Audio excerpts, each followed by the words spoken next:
த flakes ஜெட்ஸ் Tamil சேனலுக்கு வந்ததுக்கு நன்றி. இந்திய மற்றும் உலக மொழிகளில் உள்ள படம் மற்றும் சீரியல்ஸை அலசி ஆராய்ஞ்சி அக்குவேர் ஆணிவேர் ஆக்கி பார்க்கலாமா வேணாமான்னு நீங்க முடிவு பண்றதுக்கு ஒரு ரேட்டிங் கொடுக்கறது தான் என்னுடைய வேலை. வாங்க இன்னைய வீடியோக்குள்ள போகலாம். இன்னைக்கு நாம பார்க்க போறது சிறை படத்தோட விமர்சனம். இந்த படத்துல விக்ரம் பிரபு, அக்ஷய் குமார், அனிஷ்மா முக்கிய பாத்திரங்கள்ல நடிச்சிருக்காங்க. இசை ஜஸ்டின் பிரபாகரன், இயக்கம் சுரேஷ் ராஜகுமாரி. இந்த இயக்குனர் இதுக்கு முன்னாடி விசாரணை, விடுதலை, அசுரன் போன்ற படங்கள்ல வெற்றிமாறனுக்கு அசிஸ்டன்ட் டைரக்டரா இருந்தா சொல்றாங்க. அந்த படங்களோட லெவலுக்கு இந்த படம் வந்திருக்கா அப்படிங்கிறத மேல பார்க்கலாம். பேருக்கு ஏத்த மாதிரியே சிறையோட கதைக்களம் ஒரு விசாரணை கைதி மற்றும் அவனை கோர்ட்டுக்கு எஸ்கார்ட்டா கூட்டிட்டு போற போலீஸை மையமா வச்சு நகருது. விக்ரம் பிரபு ஹெட் கான்ஸ்டபிள் கதிரவன் அப்படிங்கிற பாத்திரத்தில் நடிச்சிருக்காரு. அக்ஷய் குமார் அப்துல் ரவுஃப் அப்படிங்கிற அண்டர் ட்ரையல் கைதி பாத்திரத்தில் நடிச்சிருக்காரு. முதல் பாதியில் போலீஸ்காரங்களை மையமாக வச்சு அவங்களுடைய பிரச்சனைகள், கைதிகளை அவங்க நடத்துகிற விதம் அப்படி இப்படின்னு போகிற கதை. அதுக்கப்புறம் கைதி அப்துல் ரவுஃபோட பர்சனல் லைஃப், எதுக்காக அவர் ஜெயிலில் இருக்காரு அப்படிங்கிற கோணத்தில் நகருது.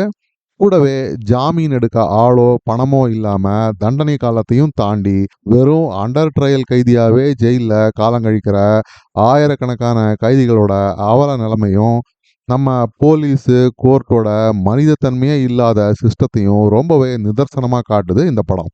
அதுக்கப்புறம் வழக்கம் போல வெற்றிமாறன் பிராண்ட் அரசியல் அந்த மெசேஜிங்லாம் கொஞ்சம் எக்ஸ்ட்ரா ஃபிட்டிங்காக போட்டு கொடுத்துருக்காரு டைரக்டர். சுருக்கமாக பார்த்தா விக்ரம் பிரபு பாத்திரம் கோர்ட் ஹியரிங்காக வெளியூருக்கு அப்துல் ரவுஃப் அப்படிங்கிற கைதியை கூட்டிட்டு போறாரு. முதல்ல அவனை முரட்டுத்தனமாக நடத்துகிற கதிரவன் சில சம்பவங்களுக்கு பிறகு அவனுடைய கதையும் கேட்ட பிறகு கொஞ்சம் மனசு மாறுறாரு. செகண்ட் ஹாஃப்ல ஒரு அழகான காதல் கதையாகவும் நகர்ற இந்த படம் கலப்பு மனம் அப்புறம் இன்னும் சில சமூக பிரச்சனைகள்லாம் கையில் எடுத்து ரொம்பவே எமோஷ்னலான ஒரு கிளைமேக்ஸை நோக்கி நகருது. கடைசியில் என்ன ஆச்சு? இதுதான் சிறை படத்தோட மொத்த கதையே. இந்த படத்தோட முதல் பலமே இதோட கதை தான். ரொம்பவே தெளிவாக எழுதப்பட்ட 2 பாத்திரங்கள், அழகா ஆர்கானிக்காக நடக்கிற சில சம்பவங்கள், அதுக்கப்புறம் போலீஸ் கைதி அப்படிங்கிற எல்லையெல்லாம் தாண்டி மனிதத்தன்மையை காட்டுற விதம், தப்பிக்க சந்தர்ப்பம் கிடைச்சும் ஓடி போகாத கைதி, எல்லாரையும் போல தான் உண்டு தன் வேலை உண்டுன்னு மட்டும் இல்லாமல் கைதியையும் ஒரு மனுஷனா பார்த்து தக்க சமயத்தில் அவனுக்கு உதவி செய்கிற போலீஸ், நடுவில் சட்டம் சமூகம் தர பிரச்சனைகள்லாம் மீறி ஒரு அழகான காதல் கதை அப்படின்னு ரொம்பவே விறுவிறுப்பா டைட்டா கிளைமேக்ஸில் நெஞ்ச உழுக்கிற வகையில் அமக்கலமாக பின்னப்பட்டிருக்கு இந்த கதை. பெரிய பாராட்டுகள் டைரக்டருக்கு.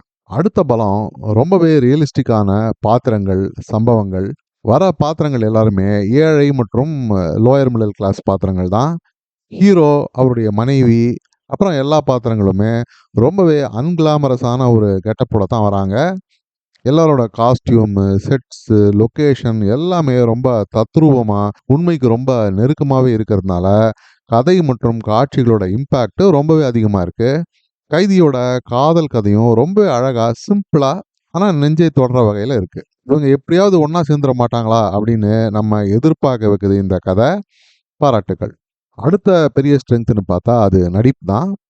விக்ரம் பிரபு ரொம்பவே கண்ட்ரோல்டான ஒரு பர்ஃபார்மன்ஸ் கொடுத்துருக்காரு. ரியலிஸ்டிக்காக எழுதப்பட்ட பாத்திரத்தோட லிமிட்ஸை புரிஞ்சுக்கிட்டு அழகாக நடிச்சிருக்காரு.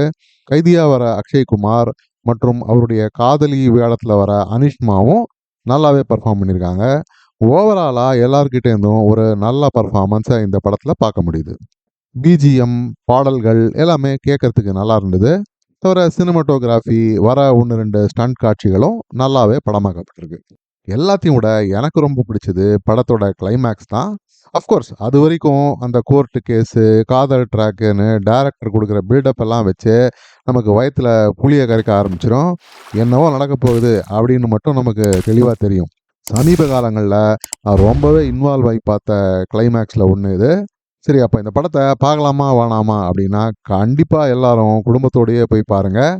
கொஞ்சம் ஹெவியான மெச்சூரான சப்ஜெக்ட்டுங்கிறதுனால சிறுவர்களுக்கு இது புரியாது, அவங்களுக்கு இது அவ்வளோவா சூட்டபுளாகவும் இருக்காது அப்படிங்கிறது என்னுடைய கருத்து. ஆனால் மற்றபடி மோஸ்ட் ஆஃப் த ஆடியன்ஸை திருப்திப்படுத்துகிற வகையில் தான் இந்த படம் இருக்குது. மிஸ் பண்ணாமல் தியேட்டர்லேயே போய் கண்டிப்பாக பாருங்கள். இந்த படத்துக்கு நான் கொடுக்கக்கூடிய ரேட்டிங் 8 அவுட் ஆஃப் 10 ஸ்டார்ஸ். மீண்டும் ஒரு முறை இன்னொரு விமர்சனத்தோட உங்களை சந்திக்கும் வரை நன்றி, வணக்கம். இந்த வீடியோ பிடிச்சிருந்ததுன்னா லைக் பண்ணுங்க, ஷேர் பண்ணுங்க, சப்ஸ்கிரைப் பண்ணுங்க. உலகத்தரமான படம் மற்றும் சீரியல்களை நீங்க பார்க்கணுங்கிறதுக்காக பல சினிமா சீரியல்களை பார்த்து அதுலேருந்து சரியானதை மட்டும் அடையாளம் காட்டுறது தான் இந்த சேனலோட குறிக்கோள். நன்றி.